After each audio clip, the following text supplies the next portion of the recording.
What's good, y'all? It's your boy Robocoin here, and in today's video I want to show y'all how I built my part in Try Again by Neptune with a 3 in his name, not the semi-popular one. Per usual, I'm going to switch over to voicing over so I can get through with what I want to talk about faster, but anyways, enjoy the video.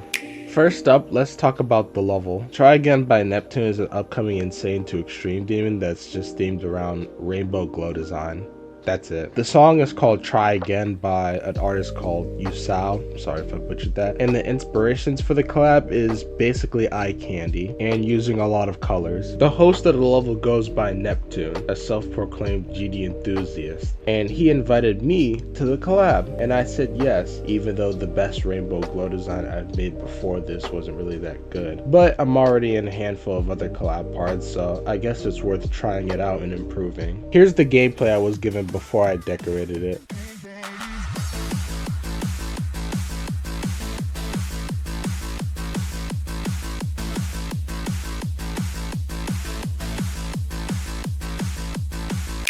The gameplay was pretty fun to play through, but the speed portals had no sync fixes and some of the structures were completely off grid, but I'll touch back on that later on.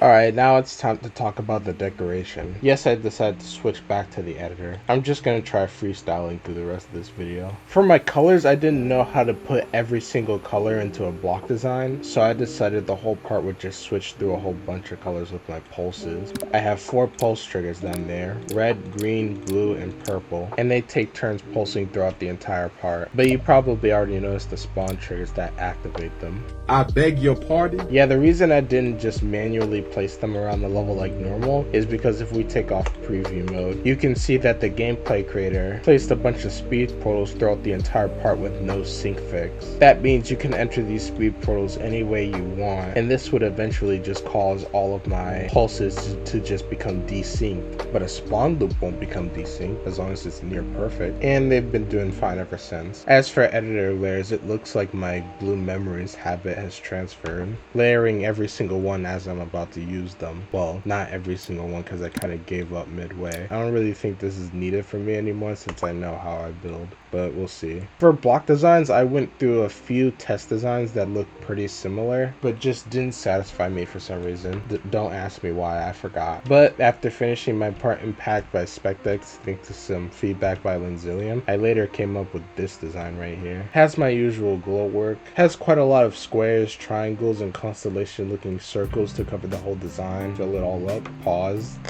And this inner structure right here has a much more noticeable color change the farther you go down, with some hue changes on these inner lines as well. Wanted to make that look colorful, and I think I did a good job because I'm pretty satisfied with it, and so is the host, and that's all that matters. For my spikes, I turned back to my part in Ravage and used these spikes because I still really like the design. You'll see some newer parts soon where I use different designs. I just really want to use this again. And for saw blades, we also have my usual habit of layering circles over each other. Saves objects, and sometimes I make some cool patterns, like another thin spinning blade inside of it with a gear. Pretty satisfied with this as well, that's why I kept it. For ground spikes, we actually don't have any. When looking at other rainbow glow design parts, I noticed that not a lot of creators use ground spikes, including the 2 creators of the 2 best parts in the level, so I decided to just follow their lead. I feel like everything else kind of distracts me from them. If I feel like I need a way to fill up some space below these designs or next to them, I'm sure I'll find a way. My screen glow still manages to only be 4 objects. Since the textures are updated, all you really need is 1 of each, and they don't glitch out either, at least for me. Black glow on the left, bright glow on the right. Also changes colors accordingly. And now I want to talk about the few effects that I put in this level.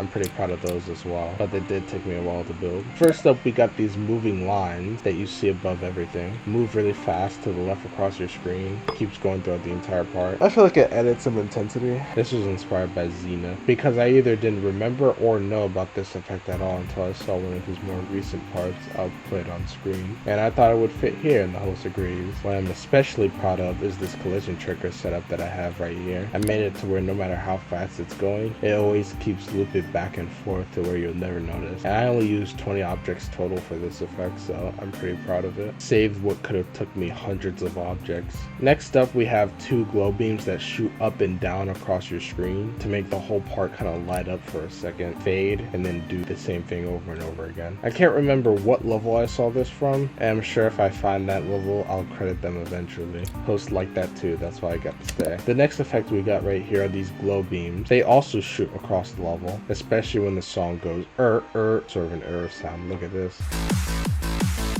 Tell me I'm wrong, or maybe I'm just weird. And I guess another effect I'll include is making my smaller block designs rotate when they move into place, and I will continue to spam them. I really like them. And I guess the final effect, which hopefully it was obvious, is making my block designs pulse in the first place with some glow around them to make it pop out as well. I can't lie, this is my eye candy, but at least it's valid. I think we all know who I was inspired from to make this effect in the big 2026. I wasn't exactly sure what to do with the background, and I didn't see anything interesting to take inspiration from, so I just decided to make two different types of brick pillars right here. This one has the more detailed bricks, and this one has the gray ones. Just turn them to low opacity and use these objects as edges.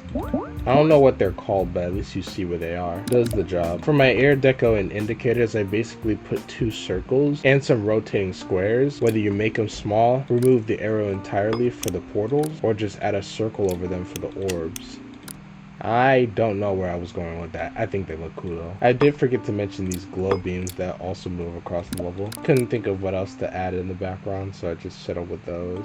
And for final touches, I can only think of a few things. Hopefully, if you've noticed, the particles around all of the portals and orbs. Yeah, thanks to Raphael for making those. I'm basically using them to replace like almost every particle effect I see among these orbs and portals. I guess the second final touch I added is obviously my icon, except this is a brand new one. My face, mouth, and the corners on my icon look a lot more detailed and more rounded out. It's 24 objects, but this is still really optimized. Andrix GD has nothing on me. And I guess I got one final thing to share about what I do with the entire level after I'm basically done. First up, I select literally everything in my part. I go to edit group, hit extra in the top right corner, and then I turn on don't fade and don't enter.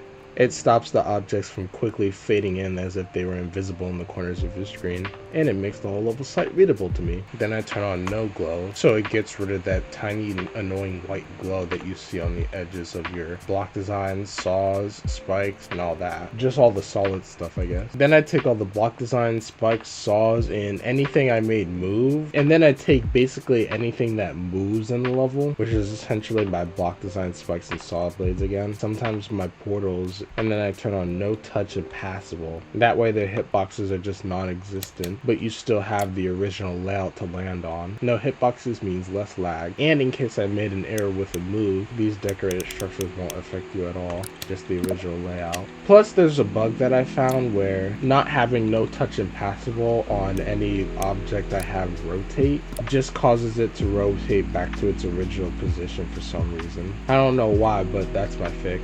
And that's basically how I built this entire part. I guess now I might as well just say how I feel about the whole part. I don't have a number rating for these types of things. I'll just say whether I enjoyed it or not. For the gameplay, I did enjoy playing it over and over. I didn't enjoy having to deal with the speed portals possibly desyncing everything, but I'm glad I was able to find a fix to it. I also don't enjoy the occasional structure being completely off grid either, but luckily that was only the case for a few of them, though I would still castrate the gameplay creator if I could find them for doing them. As for the decoration process, as intimidating as it was, it actually got a lot more fun to decorate as I went on, especially with the commentary and funny moments I recorded, so I definitely say that was enjoyable as well. I also find the song kind of enjoyable. I don't think I'd listen to it on repeat unless a level comes out with this song, but I enjoy it too. But that's basically it of things to talk about within the level. Hope you enjoyed how I explained it. I tried to make it a little bit quicker than my Blue Memories video. Hopefully I succeeded.